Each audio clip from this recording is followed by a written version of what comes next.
부산 같은 경우는 최소 거래량들이 이건 제가 정한 거래량이 아니라 월 평균들을 내봤습니다. 그래서 최소한 2,500건 정도들이 있어야지 정상 거래량에 저는 도달한다고 저는 생각을 합니다. 그런데 지금 보시면은 1월 달 같은 경우는 1,400건, 그 다음에 2월 달 저번 주 같은 경우는 1,500건, 그리고 2월 지금 이번 주 오늘 집계된 거는 1914건입니다. 꽤 많이 좀 올라오고 있는 양상이긴 한데 부산은 사실은 이제 부산 진구에서 거래가 제일 많이 일어났어요. 해운대구랑 부산 진구에서 거래가 가장 많이 일어났어요. 200건이 넘은 데가 두 군데밖에 없습니다. 근데 특히 부산 같은 경우는 두 가지가 조금 흥미로운 부분들이 뭐냐면은 좌동 같은 경우가 저번 주에 한 50건 정도 거래했다가 지금 70건으로 올라왔습니다. 예, 좌동에서 해운대에서는 좌동이 거래가 제일 많이 되고요. 그 다음에 수영구라는 데가 있습니다. 부산 같은 경우는 해운대, 수영, 그 다음에 뭐 이제 동래구, 뭐 연제구, 그 다음에 뭐 이런 남구, 뭐 이런 지역에 좋은 지역으로 이제 나름 생각을 하는데 그 지역 중에서 수영구는 상급지입니다. 부산에서. 상급지입니다. 그런데 수영구에서는 지금 75건의 거래가 되었는데 놀라운 것은 제가 욕을 가장 많이 먹었던 남천 삼익비치가 24건이 거래됐습니다. 24건. 남천 삼익비치에서만 24건이 거래됐습니다. 수영구에 포함된 여러 개의 동이 있는데 그 중에서 남천비치 한 곳에만 24건이 거래됐습니다. 여기는 지금 사업 시행인가까지 마무리를 하고 이제 재건축에 이제 7부선을 넘은 아파트인데요. 여기 아파트의 거래량들을 보더라도 거래의 저가에 거래된 부분들이 이제는 좀 서서히 올라오고 있지만은 그럼에도 불구하고 남천 비치 같은 경우는 아직까지 가격들이 그렇게 높지가 않습니다. 비쌉니다. 그럼에도 불구하고 과거에 떨어진 추이와 지금의 그 나왔던 매물들의 그 물건들을 보면은 아직까지는 이걸 사도 되는 가격이기 때문에 남천 비치 같은 경우는 앞으로 여기가 거의 이제 대장급의 역할을 할 겁니다. 왜냐하면 이 남천비치 같은 경우는 이제 그런 게 있거든요. 광안대교 뷰입니다. 예, 광안대교 3,000세대가 넘고요. 여기에 있는 지적도를 보시면은 3종 일반 주거 지역입니다.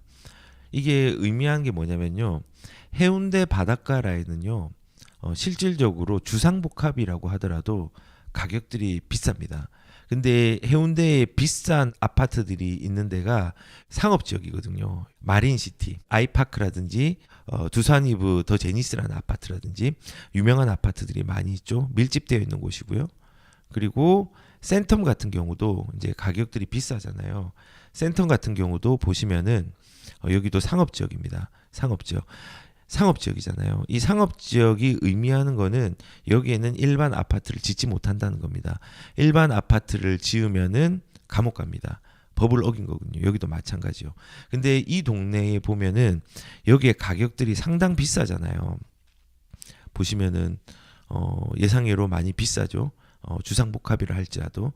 근데 이 삼익비치 같은 경우는 주상복합이 아닙니다. 예, 주상복합이 아니라 3종이기 때문에 아주 고급스러운 주거단지가 나올 겁니다. 광안대교 뷰로 한. 그래서 47평, 52평 제가 꼽아놨는데 15억, 16억 이 정도 거래가 되고 있습니다. 호가가 나오고 있고 좀 비싼 거는 20억 가까이 가는 것도 있습니다. 예, 지금도 이제 비싸죠. 대형 평수를 보면은. 그런데 대지 지분을 좀 많이 가지고 가면은 이제 나중에 펜트하우스를 가질 수 있는 기회도 생기겠죠. 여기는 앞으로의 대장이 될 지역입니다. 주거 지역인데 3종이니까 바닷가 라인에 광안대교 뷰가 있으니까 이 바닷가 라인 자체는요 수요층이 굉장히 두텁습니다. 네, 그래서 이런 지역이 지금 거래가 엄청나게 많이 일어나고 있다는 점, 그걸 조금 주목을 한번 해보셔야 됩니다. 제가 왜 좀 부산을 정확하게 자주 이렇게 얘기를 드리냐면요, 어떤 분이 좀 얘기를 해달라고 하더라고요. 지금 어떤지. 근데 사목비치가 지금 거래가 이렇게 되고 있습니다. 2월달에 거래된 것만 해도 굉장히 많이 되었죠. 지금 대형 평수보다는 84 타입이나 소형 평수, 대형 평수는 한 5개, 한 7개 정도, 6개 정도 됐네요. 네, 이렇게 이제 되고 있습니다. 그래서 부산도 지금 해운대 쪽은 이제 자동 쪽이 제일 좀 속도감 있게 거래량이 좀 늘어나고 있고, 그리고 이제 수영 같은 경우는 특이하게 한 단지에서 거래량들이 수영구에 75건인데 남천 삼익비치에는 24건의 거래가 그 중에서 일어났다. 예, 굉장히 이제 크게 많이 일어난 겁니다. 예, 그래서 일단은 지금 현재 부산도 어느 정도 정상 거래에 도달하는 부분들이 좀 크게 나타나 있다고 생각을 하고, 지금 뭐 동래구 같은 경우도 한 153건 정도, 그리고 이제 조금 하급지 중에서는 사구에서 한 183건, 그다음에 연제구에서는 한 128건 정도, 이런 식으로 지금 일어나고 있습니다. 그래서 일단은 지금 거래량의 추이들이 이렇다는 겁니다. 근데 일단은 저는 전망을 하자면요, 아직까지 이런 게 좀 있는 것 같아요. 시장을 회복을 기대하는 매도자와 아직도 더 떨어질 거라고 생각하는 매수자의 간격들은 조금은 아직 있습니다.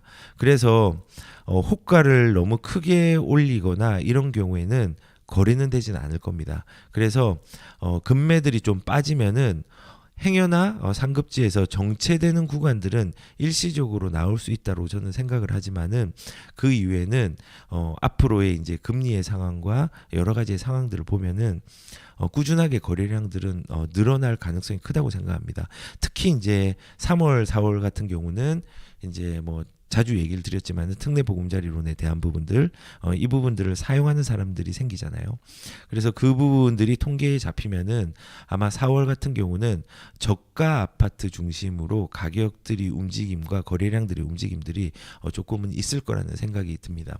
그래서 일단은 추이가 지금 보시면은 이 꺾어지는 곡선들이 굉장히 크죠. 저번 주에 그 곡선들이 조금 그대로 이제 유지가 되고 있는 양상들이 있습니다. 예, 서울도 마찬가지고요. 서울도, 그다음에 경기도도 이 추이는 계속 유지하고 있는 상황입니다. 제가 생각할 때는 4월 달에는 거래량이 조금 더 늘어날 거라는 생각이 들어요. 예, 거래량들이. 예, 지금 현재의 매매 거래량 추이는 이렇습니다.